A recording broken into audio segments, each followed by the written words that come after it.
Hello students, welcome back to the channel. आज हम लोग डिस्कस करने वाले हैं क्लास 9th का जो अपडेटेड सिलेबस इस बार के लिए आया है 2021 और 22 के सेशन के लिए। साइंस का सिलेबस हम लोग डिस्कस करने वाले हैं। क्या क्या सिलेबस में रिड्यूस हुआ है उसको आज हम लोग डिटेल में बिल्कुल एक्सप्लेनेशन के साथ जानेंगे और साथ में ये भी जानेंगे कि आपका जो एग्ज़ाम है उसमें कितना वेटेज रहने वाला है फर्स्ट सेमेस्टर का, कितना वेटेज सेकंड सेमेस्टर में रहने वाला है और इंटरनल असेसमेंट का कितना सेमेस्टर रहेगा। तो सबसे पहले अगर आप लोग चैनल पे नए हो तो चैनल को सब्सक्राइब कर दो ताकि आने वाले वीडियोस की नोटिफिकेशन आप तक आती रहे। आप लोग अगर क्लास 9th और 10th की साइंस के लिए प्रिपेयर कर रहे हैं तो ये चैनल आपके लिए हेल्पफुल होगा और अगर वीडियो अच्छी लगे तो लाइक भी कर देना। चलिए हम लोग डिस्कस करना शुरू करते हैं। आप लोग स्क्रीन पे देखिए, आपको सामने यहाँ पे दिख रहा होगा बच्चों कि यहाँ पे हमें कुछ जनरल इंस्ट्रक्शन दी गई है। जिस जनरल इंस्ट्रक्शन में हम लोगों को बोला गया है, फर्स्ट पॉइंट है the total theory examination term 1 and 2 will be of 80 marks. यानी कि टर्म 1 आपका 40 मार्क्स का होगा, टर्म 2 भी 40 मार्क्स का होगा और 20 मार्क्स की जो वेटेज है वो आपके इंटरनल असेसमेंट को दी जाएगी। और इंटरनल असेसमेंट में कौन से चैप्टर आने वाले हैं इसके बारे में भी मैं आपको बताऊंगा। ठीक है, अब हम अपने सिलेबस को डिस्कस करते हैं। सबसे पहले हम लोग यहाँ पे इवैल्यूएशन स्कीम को देख लेते हैं कि इवैल्यूएशन स्कीम में हम लोगों को क्या पता है। इवैल्यूएशन स्कीम में हमारा टर्म 1 में हमें दिया गया है matter, it's nature and behaviour, chapter 2 9 marks का आएगा आपका। सेकेंड है आपका organisation in the living world, chapter 5 and 6 18 marks का आने वाला है। और मोशन, फोर्स एंड वर्क, ये आपका चैप्टर नंबर 8 और 9 जो कि 13 मार्क्स का रहेगा। इसका मतलब सबसे ज़्यादा वेटेज जो आपको दी गई है वो दी गई है बायोलॉजी को और उसके बाद फिज़िक्स को, देन सबसे लास्ट केमिस्ट्री को रखा गया है। टर्म 2 की अगर हम लोग बात करें, टर्म 2 में आपका matter, it's nature and behaviour यानी कि चैप्टर नंबर 3 और 4 जो है आपका टर्म 2 में आएगा, 18 मार्क्स का है। उसके बाद organisation in the living world, chapter 13 8 marks का है। मोशन, फोर्स एंड वर्क 10 और 11 जो कि 14 मार्क्स का है। अब आप इसमें देखेंगे कि इसमें केमिस्ट्री की वेटेज सबसे ज़्यादा दे रखी है। फर्स्ट टर्म में केमिस्ट्री की वेटेज सबसे कम थी और सेकंड टर्म में केमिस्ट्री की वेटेज सबसे ज़्यादा है। और उसके बाद है सेकंड नंबर फिज़िक्स का, यानी कि आप लोगों को सबसे ज़्यादा जो फोकस करना है वो फिज़िक्स पे ही करना है क्योंकि टर्म 1 और टर्म 2 दोनों में फिज़िक्स की वेटेज जो है वो काफ़ी अच्छी है। टोटल आपका 80 मार्क्स का हो गया और 10-10 नंबर के इंटरनल्स हो गए 100 मार्क्स का। अब हम लोग डिटेल में सिलेबस के बारे में बात कर लेते हैं। डिटेल में हम लोग सिलेबस के बारे में बात करेंगे तो सबसे पहले हम लोग टर्म 1 के बारे में बात करते हैं। टर्म 1 में जो आपका चैप्टर नंबर 2 आएगा, पहली यूनिट का चैप्टर नंबर 2 जो आएगा नेचर ऑफ मैटर, जिसमें elements, compound and mixture, homogeneous and heterogeneous mixture, colloid और सस्पेंशन, बस इतना ही आ रहा है। यानी कि जो सेपरेशन मेथड थे उस पोर्शन को पूरा का पूरा कट कर दिया है, आपके सेपरेशन मेथड नहीं आ रहे हैं। देन हम लोग अगर सेकंड थीम की बात करें, सेकंड थीम आपकी जो बायोलॉजी की है उसमें आपका यूनिट 2 से आ रहा है chapter number 5 the fundamental unit of life. इस चैप्टर में आपका cell as a basic unit of life, यानी कि सेल के बारे में बेसिक चीज़ें, prokaryotic and eukaryotic cell, multi cellular and unicellular organism, cell membrane and cell wall, cell organelles, cell inclusions, chloroplast यानी कि सेल के अंदर के part, chloroplast, mitochondria, vacuole, endoplasmic reticulum, Golgi apparatus, nucleus, chromosomes, basic structure और number.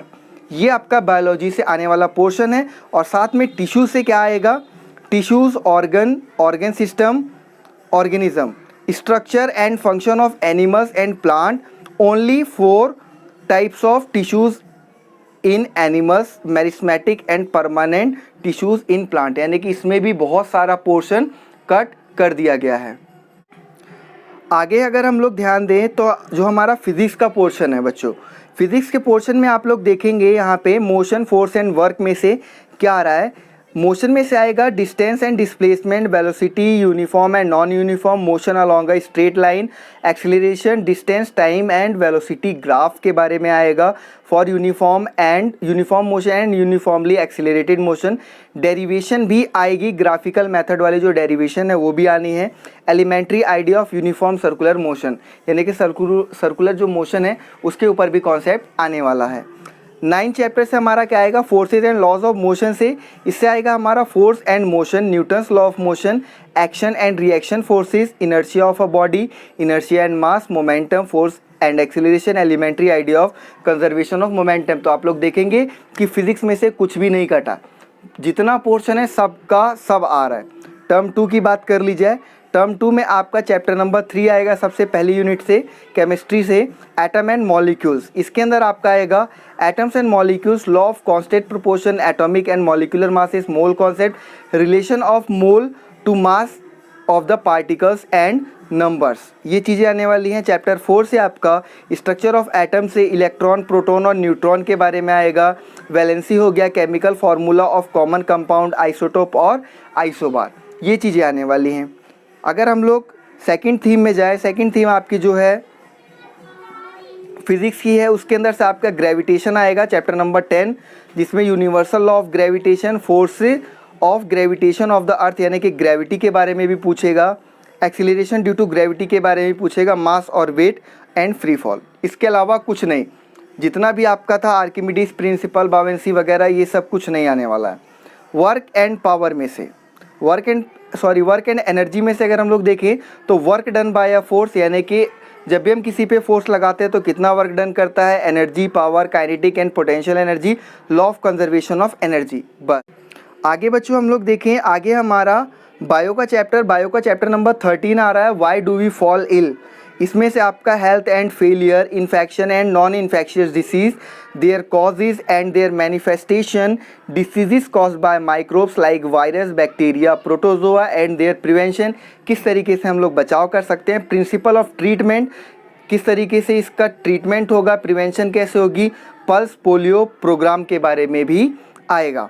यहाँ पे internal assessment के लिए हमारे जो चैप्टर दिए गए, हाँ आप लोग ध्यान देंगे कि जो यूनिट 4 है इंटरनल असेसमेंट की जो दी गई है, इंटरनल असेसमेंट के चैप्टर फर्स्ट और सेकंड टर्म में इंक्लूड नहीं होने वाले हैं, इनका ओनली इंटरनल असेसमेंट ही किया जाने वाला है, जिसमें आपका चैप्टर नंबर 14 है नेचुरल रिसोर्सेज। इसके अंदर आपका air, water, soil, air for respiration, for combustion, for moderating temperature, movement of air and its role in bringing rains across India, यानी कि हवा की क्या महत्वपूर्णता होती है बारिश लाने में, air, water and soil pollution के बारे में पूछा जाएगा, ब्रीफ इंट्रोडक्शन पूछा जाएगा, holes in ozone layer and probable damage, ozone layer में होल होने का कारण और उससे होने वाले damage, bio Jio chemical cycles in nature, water, oxygen, carbon और नाइट्रोजन, 4 साइकिल है, चारों की चारों साइकिल आ सकती है। यही आपका साइंस का सिलेबस था। आप लोगों को कैसा लगा साइंस का सिलेबस